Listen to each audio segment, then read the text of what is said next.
Good evening, good evening. चलो चला, comments बंद करतो मी आता.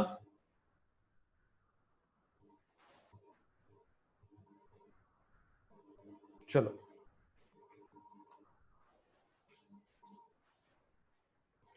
बा काय बघतोय आपण काल. चलो चलो एकदम सिरियसली बघणार तर अंडरस्टँडिंग होईल. एकदम सिरियसली बघितलं तर अंडरस्टँडिंग होईल. ओके चलो बा काय बघतोय आपण. बा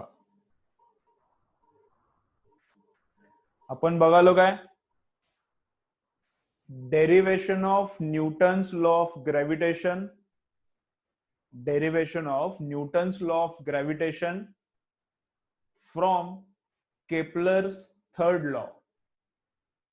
केपलरच्या तिसऱ्या लॉ पासून न्यूटन्स लॉ ऑफ ग्रॅव्हिटेशन कसा तयार झाला ते आपण बघालो. राईट, एकदम शांत लक्ष द्या, एकदम मजा येणार करणार.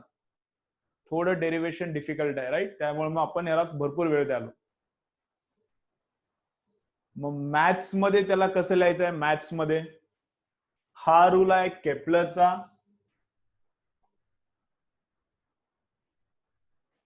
Time period square is proportional to R cube. This is Kepler's law, third law. आणि केपलर्स थर्ड लॉ वरून आपल्याला काय प्रूव्ह करायचं आहे. केपलर्स थर्ड लॉ वरून आपल्याला काय प्रूव्ह करायचं आहे. आपल्याला प्रूव्ह करायचं आहे न्यूटन्स लॉ. मग न्यूटन्स काय बोलतो, force between two masses is proportional to m1 m2 and force is inversely proportional to distance square. Force is inversely proportional to distance square. मग आपल्याला काय प्रूव्ह करायचं आहे. हा लॉ प्रूव्ह करायचा आहे. हा लॉ प्रूव्ह करायचा आहे न्यूटनचा. कशापासून, याच्यापासून. ठीक आहे बर. मग कोणत्या इम्पॉर्टंट टर्मिनॉलॉजीज आहेत, कोणत्या इम्पॉर्टंट गोष्टी आहेत आपल्याला. एक वेलॉसिटीचा फॉर्म्युला लागेल, एक फोर्सचा, सेंट्रिपेटल फोर्सचा आणि एक केपलर्सचा. मग हा आणि हा काल बघितलाय आपण. हा आणि हा काल बघितलाय आपण. ओके, परत मी एकदा रिपीट करतो मग पुढे जाऊया. ओके, एकदम शांत लक्ष द्या, क्लिअर होते मग. बा काय बघितलंय. Sun is at the centre. Sun is at the centre and planet is revolving in circular orbit. Sun is at the center and planet is revolving in circular orbit. Mass of planet is m, velocity of planet is v. velocity किंवा speed पकडा त्याला, speed is v and radius of circular orbit is r. and radius of circular orbit is r. Okay, चलो समोर समोर सर्वजण. Radius of circular orbit is R. मग time period काय. Time period काय. Time period is time required for one complete revolution. Time period काय. Time period is time required for one complete revolution. मग full एक गोल फेरी मारायला किती वेळ लागणार. फुल एक गोल फेरी मारायला किती वेळ लागणार, त्याला बोलायचं टाइम पिरियड. ते किती असणार. Distance divided by speed. फुल एक गोल फेरी मारायला किती वेळ लागणार, दॅट इज टाइम पिरियड. ते काय असणार 2πr. डिस्टन्स किती आहे, फुल फेरी मारायचं म्हणजे डिस्टन्स किती आहे. फुल एक सर्कल मारायचा म्हणजे किती डिस्टन्स कव्हर करायचा आहे 2πr. So distance to be covered is 2πr. आणि व्हेलॉसिटी किती आहे, सॉरी स्पीड किती आहे. प्लॅनेटचं स्पीड दिले v. Distance divided by speed is time. म्हणजे टाइम आला होता, पण हे आपल्याला कामाचं नाही. याला थोडं रिअरेंज केले, याला थोडं रिअरेंज केले. v इकडे नेला, टाइम पिरियड इकडे आणला, तर काय होतंय v is equal to 2πr. v is equal to 2πr upon capital T. ठीक आहे, चलो याला नाव देऊन ठेवले आपण नंबर 1. याला काय नाव देऊन ठेवले, नंबर 1. हे एक गोष्ट झाली. दुसरी गोष्ट कुठली कामाची आहे. चलो चलो चलो इकडे लक्ष सर्वांचं. सेकंड गोष्ट कोणती कामाची आहे? Centripetal force. मग सेंट्रीपेटल फोर्स काय? whenever circular motion happens centripetal force is present. Whenever circular motion happens, centripetal force is present and centripetal force is towards the center. मग प्लॅनेट इथं असताना सेंट्रिपेटल टुवर्ड सेंटर, प्लॅनेट इथं असताना centripetal toward centre, इथं असताना पस, इथं असताना पस, इथं असताना पस. ओके, या डायरेक्शन मध्ये. मग किंमत किती आहे सेंट्रिपेटलची ते काय आतापर्यंत आपल्याला झालं नव्हतं. किंमत किती आहे सेंट्रिपेटलची ते आतापर्यंत झालं नव्हतं आपल्याला. मग किंमत किती आहे त्याची ती मी काल सांगितली होती. सेंट्रिपेटल फोर्सची किंमत आहे mv²/r. डायरेक्शन कशी आहे हे ऑलरेडी झालं होतं, सेकंड पेजवर बुकच्या झालं होतं. काय? Direction of centripetal force is towards the centre. Direction is towards the centre. पण किंमत किती आहे? किंमत किती आहे ते ऑलरेडी अजून तर झालं नव्हतं. मग किंमतीचा फॉर्म्युला काय? Value of centripetal force is this. Formula काय त्याचा? हा. ओके, मग याला नाव दिलं होतं आपण नंबर 2. मग नेक्स्ट स्टेप काय करायचे बघा. नेक्स्ट स्टेप नंबर 1 पुट करायचा नंबर 2 मध्ये. बरोबर. त्याच्या अगोदर आणखीन एक बघूया आपण, मग सगळे एकत्र काम करूया. आणखीन एक पॉइंट बघूया, मग सगळे एकत्र काम करूया. मग केपलर्स थर्ड लॉ बघूया. हे झालं सेंट्रिपेटल फोर्सचा फॉर्म्युला, हे प्लॅनेटच्या स्पीडचा फॉर्म्युला, आणि आता केपलर्स तिसरा लॉ. ह्या तिन्ही इक्वेशन्स लागणार आहेत ना, मग त्या तिन्ही पहिला इकडे आपण तयार करून घेऊया. मग केपलर्स थर्ड लॉ काय बोलतो? केपलर्स थर्ड लॉ काय बोलतो बघा.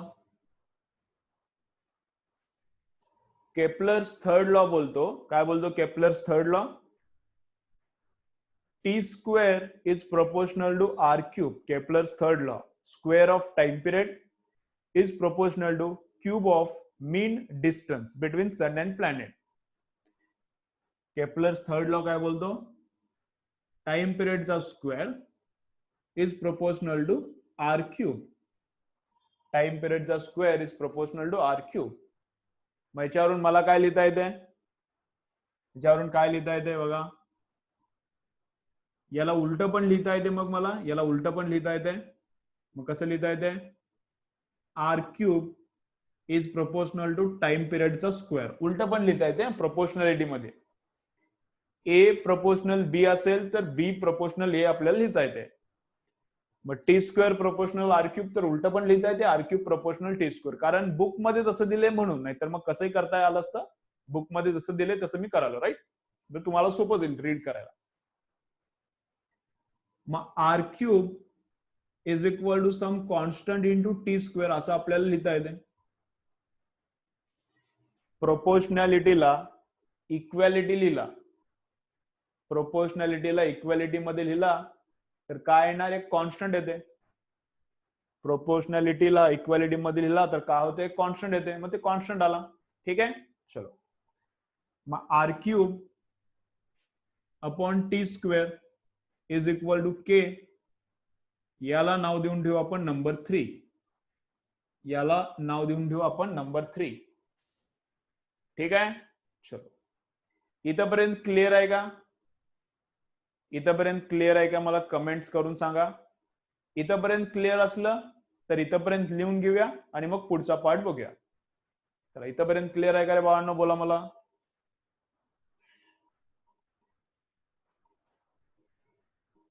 चलो, यस यस यस यस. नसेल तर काय टेन्शन नाही. ज्यांना क्लिअर आहे त्यांनी पाठवा. सर्वजणांचं हो चालेल, पण नसेल तरी काय टेन्शन नाही. यस पाठवा. हो पाठवला तर ते हो आहे का नो आहे मला कळायला, लांबून बघायला अडचण झाली. चलो, ठीक आहे. ओके ओके, बस बस. लांबून ते एच आहे का एन नाही दिसत नाही. मग तुम्ही हो पाठवला तर मला खूप लांब आहे ना, ते 5-6 फूट लांब आहे लॅपटॉप, मग दिसत नाही मला. ठीक आहे, चलो बस. मग कुठपर्यंत लिहिले रे बाळांनो? काल इथपर्यंत लिहिले ना? इथपर्यंत लिहिले ना काल? इथपर्यंत लिहिले का? कोणतरी एक मला सांगा. सेंट्रीपेटल फोर्सचा फॉर्म्युला लिहिलाय का नाही? याला नंबर 2 लिहिलाय का नाही? लिहिले ना? ठीक आहे, ओके. आम्ही फोटो काढला ना काल? फोटो काढलाय का? काल फोटो काढलाय, पण लिहून कुठपर्यंत दिले मला आठव ना. चलो चलो बस बस. ठीक आहे, चलो. इथपर्यंत लिहून दिले मी, असं अज्युम करालो. इथपर्यंत लिहून दिले, आता याच्या पुढचं लिहून देतो. राईट, चलो लिहा. पहिलं काय लिहिलंय? परत एक्सप्लेन करतो, एकदा लिहा. ऍज पर दी केपलर्स थर्ड लॉ. चला लिहा बाळांनो. As per the Kepler's third law. As per the Kepler's third law. As per the Kepler's third law. As per the Kepler's third law, we can write T square proportional R cube. As per the Kepler's third law, we can write T square proportional R cube. T square proportional R cube. As per the Kepler's third law, we can write T square proportional R cube.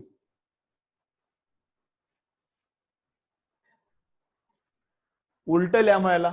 R cube, therefore असं लिहा. Therefore R cube is proportional to T square.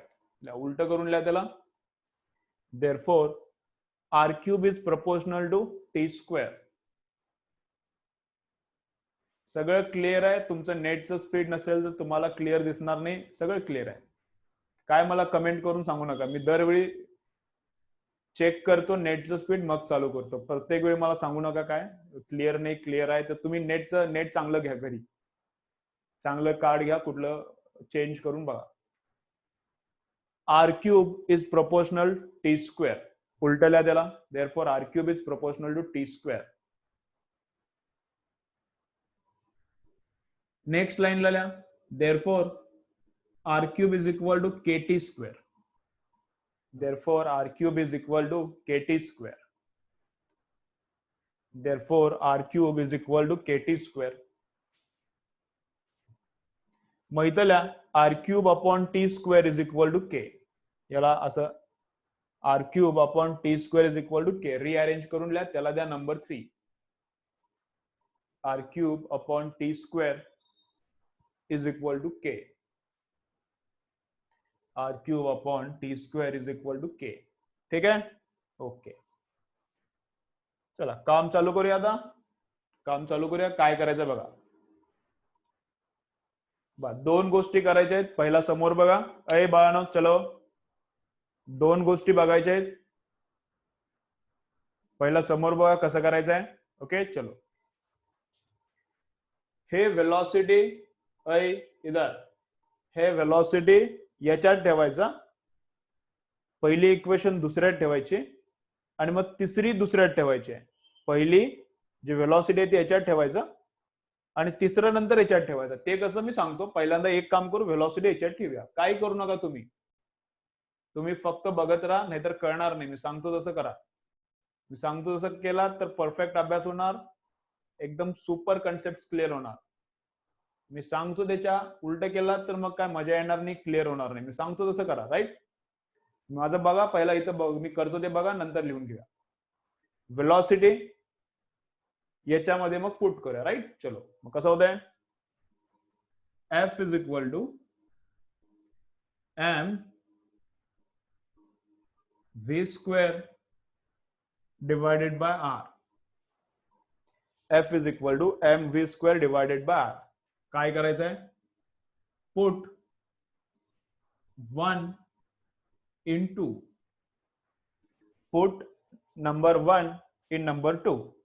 मग number 1 हे m upon r, वेलोसिटीचा square. पण velocity किती आहे.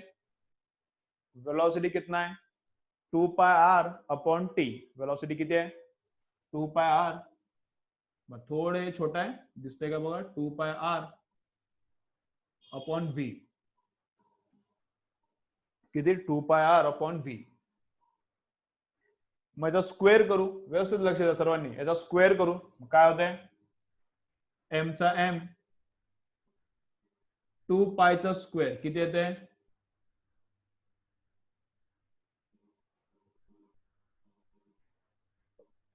2 पायचा square, 2 चा square 4, पायचा square pi square, M as it is.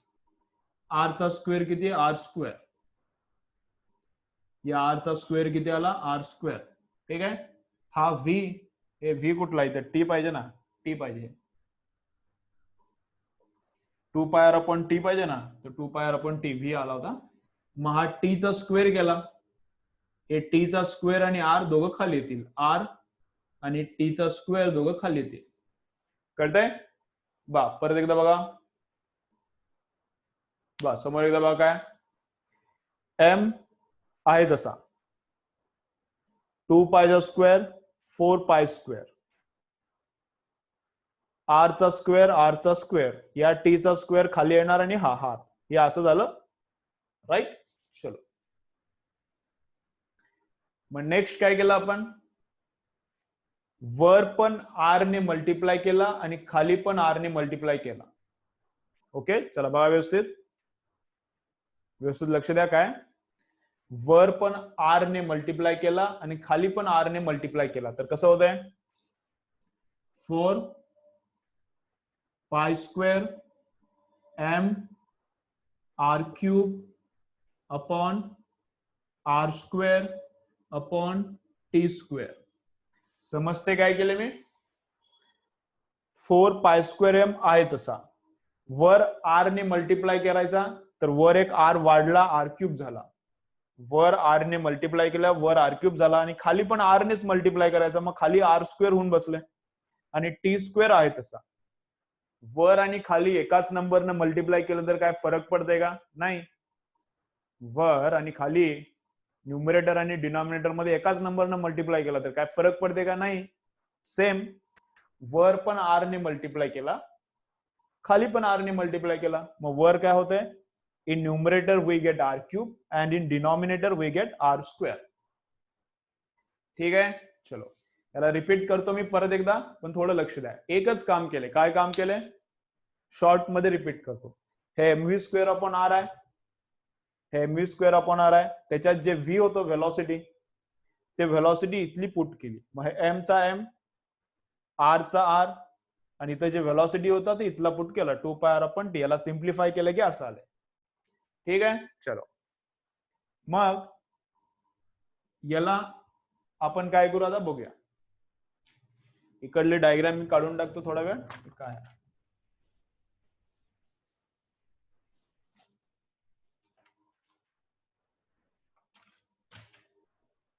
Okay. चलो बा मग काय एफ इज इक्वल टू काय आलंय? 4 पाय स्क्वेअर एम. चला व्यवस्थित शांत लक्ष द्या. 4 pi square M upon R square into काय? 4 pi square upon R square into काय? R cube upon T square upon काय? R cube upon T square. R cube upon T square काय? R cube upon T square काय? R cube upon T square किती आहे? K. R cube upon T square किती आहे? K. Number 3 equation वरून R cube upon T square किती आहे? के. महिला के पुट केला. कशावरून? फ्रॉम, इथं काय लिहिणार? फ्रॉम 3.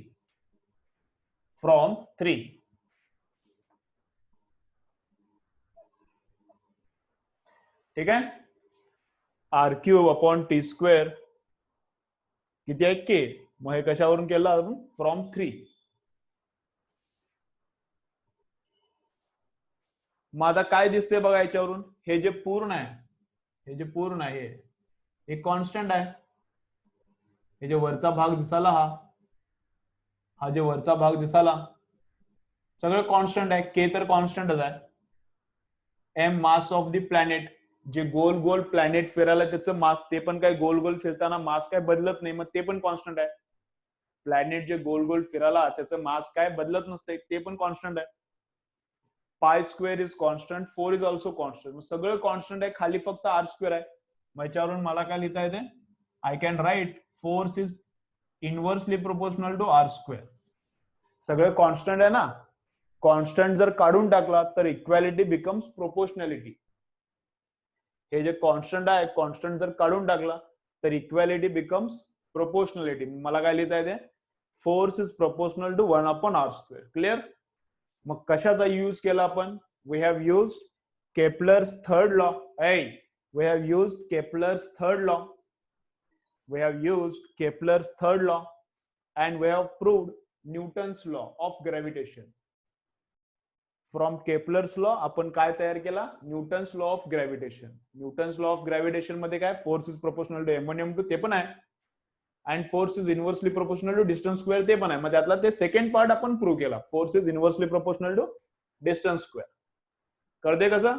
चलो मग काय करू?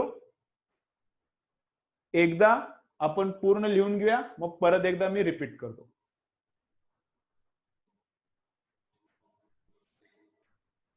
हे रोहित बाळ, तू काय करायला रे? हे नाव काय टाकाला तुझ्या? काय काय काय कारण काय तुझं? काय नाव टाकायला तिथं? काय लाज वाटते का तुला? एक मिनिट एक मिनिट. हे कोण आहे? रोहित कोण आहे? बाळ, तुझ्या घरात येऊन तुझी चड्डी काढून मी पळवीन रस्त्यावरून. तुला कळते मी काय बोलतोय? ए शंभड्या, तुझ्या घरात येऊन तुझी चड्डी काढून रस्त्यावरून पळवीन. काय करायला? काय नाव टाकायला तू? काय फालतूगिरी करायला? चल जा इकडून. रोहित शर्मा, लाज वाटते का? त्याचं बूट पॉलिश करतो का रे तू? रोहित शर्माचं बूट पॉलिश करायला आहे का तू घरी त्याच्या? काय दर टाकतो रोहित शर्मा? कुठं आहे रे शेंबडे ते? लाज नाही काय नाही, बिनकामाच्या. कशाला येतं तुम्ही लेक्चर बघायला? काही नाव टाकणार. तुला काय घरी बसून मजा येईना का रे? शिव्या खायला आला इकडे माझ्या? चल निघ लवकर इथून.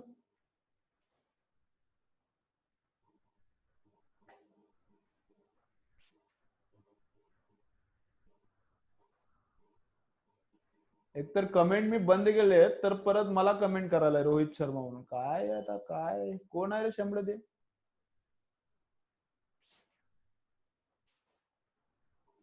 रोहित रोहित म्हणून. अरे बाबा, असेल तुझं नाव, तुझा ना. करूया करूया, एक मिनिट. थोडा सांगतो मी, रिपीट करतो.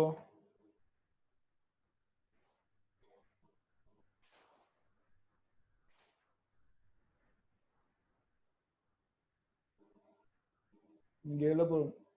ठीक आहे,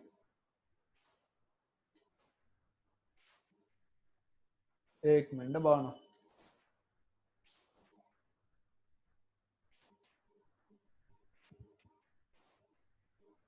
चलो एकदा लिहून घ्या, मी सांगतो तुम्हाला. लेफ्ट हो गया. अरे कोई तो फालतू रहता है घर में, बैठ बैठ के टाइम पास नहीं हो रहा तो इधर आते. क्या है कि ठीक है, चलो कोई बात नहीं. ठीक है, तो क्या करना है? बा कुठेपर्यंत लिहिलं आपण? इथंपर्यंत लिहिले बाळांनो. बा इथंपर्यंत लिहिलंय. मग त्याच्यानंतर काय करायचं? ल्या. याच्या खाली कसं कसं लिहायचंय? आहे असं लिहिलं तरी चालतंय. हे इक्वेशनला पुटिंग 1 into 2 असं लिहा. Putting 1 into 2. Putting 1 into 2. याच्यानंतर हे याच्या खाली ही स्टेप लिहा आणि मग हे लिहा. ठीक आहे, चला कम्प्लीट करा, मग मी परत एकदा रिपीट करतो. कम्प्लीट करा, मी परत एकदा रिपीट करतो.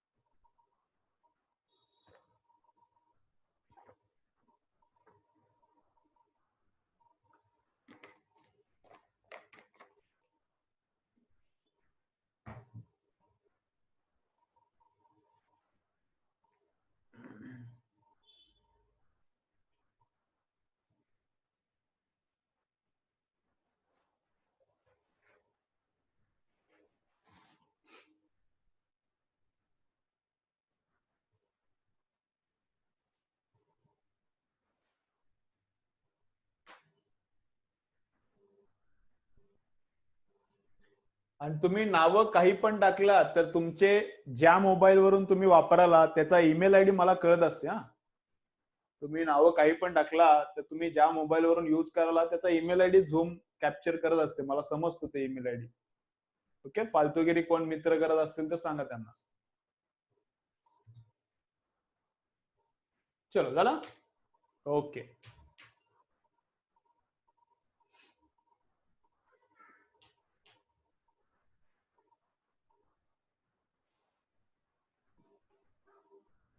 चलो बा समोर मग काय.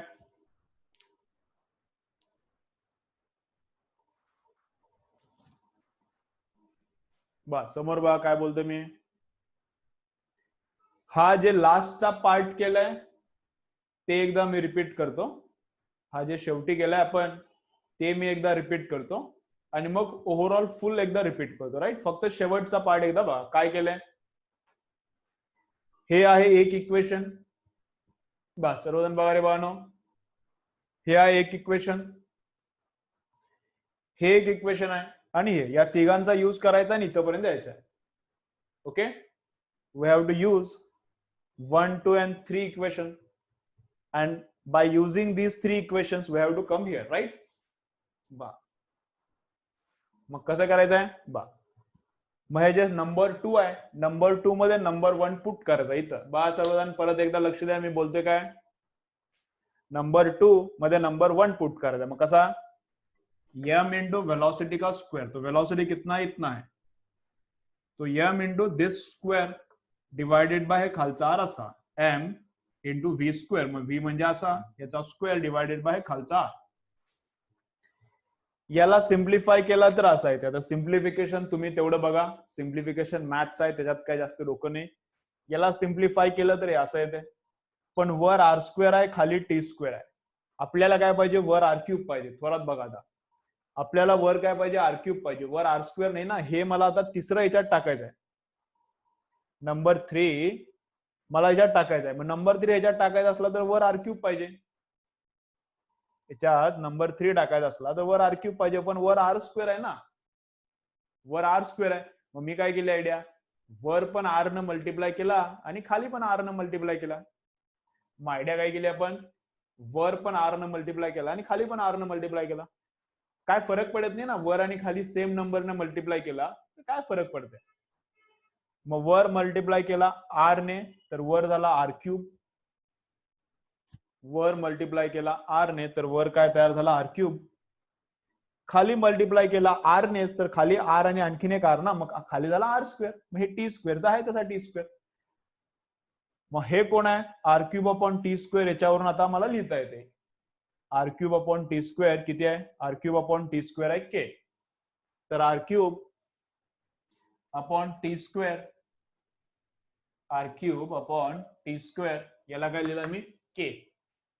R cube upon T square, याला काय लिहिलं आपण, के, कारण ते कॉन्स्टंट आहे. Okay, no problem. मग हे 4 कॉन्स्टंट आहे, पाय स्क्वेअर कॉन्स्टंट आहे, एम कॉन्स्टंट आहे, के कॉन्स्टंट आहे. सगळे कॉन्स्टंट काढून टाकले तर काय ते इक्वॅलिटी कशात तयार कन्वर्ट होते, प्रोपोर्शनॅलिटी मध्ये. इक्वॅलिटी प्रोपोर्शनॅलिटी इक्वॅलिटी मध्ये तयार केली तर कॉन्स्टंट येते. प्रोपोर्शनॅलिटीला इक्वॅलिटी लिहिला तर कॉन्स्टंट आला.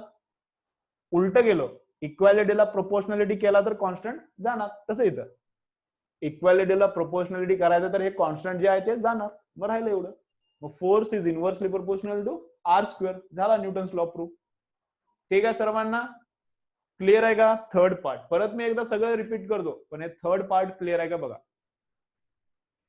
चला सगळा थर्ड पार्ट क्लिअर आहे का सांगा मला. चलो बोलो. चला चला सर्वजण कमेंट करणार, खूप मुलं आहेत, सर्वांची कमेंट आली पाहिजे. Okay,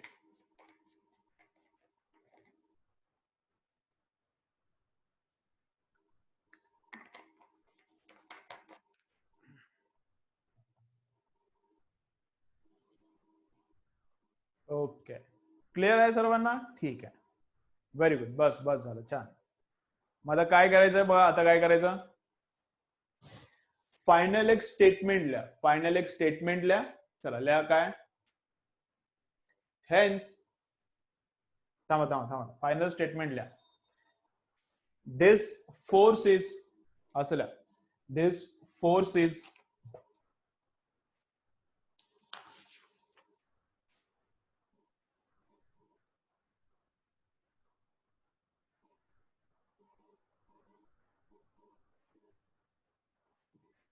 this force is identified as असं लिहा. this force is, हा जे फोर्स आहे तो, this force is identified as gravitational force. This force is identified, this force is identified as gravitational force by Newton. This force is identified, this force is identified as gravitational force. This force is identified as gravitational force by Newton. ठीक है, चलो या. This force is identified as gravitational force by Newton. This force is identified as gravitational force by Newton. ठीक है. This force is identified as gravitational force by Newton. Okay. Constant नाही, constant कसं काय, constant नाही ना. हे बदललं तर हे बदलणार की. Inverse proportionality means what, R increases then f decreases. This is not constant. Okay. Constant असलं तर प्रोपोर्शनॅलिटी येत नसती मग. ओके. चलो आता काय करा, एकदा सगळं जे डेरिवेशन आहे परत वाचून घ्या. जितकं पण डेरिवेशन लिहून दिले मी, सगळं डेरिवेशन लाईन टू लाईन कालपासून जे आजपर्यंत लिहून दिले सगळं लाईन टू लाईन वाचा. परत एकदा पाठ होते का बघा. फुल इथंच पाठ झालं पाहिजे. कळते, फुल इथंच पाठ झालं पाहिजे. मीटिंग आता बंद, हे लेक्चर संपतंय, कट होईल मध्ये 40 मिनिट्स नंतर. परत जॉईन व्हा. परत जॉईन झाल्यावर मी आणखीन एक्सप्लेन करतो एकदा, मग पुढचा पार्ट बघूया. जितकं मी इथं शिकवतोय, जितकं मी इथं शिकवतोय ते इथंच एकदम परफेक्ट होणार. ओके. घरी थोडा अभ्यास केला तर बास होते. जितकं मी इथं शिकवायला इथंच परफेक्ट करून घेतो. फक्त तुम्ही ऐका मी सांगतो तसं. चला मी मीटिंग ही बंद करतो. तुम्ही एकदा रीड करा, तोपर्यंत परत जॉईन करा आणि रीड करा. राईट.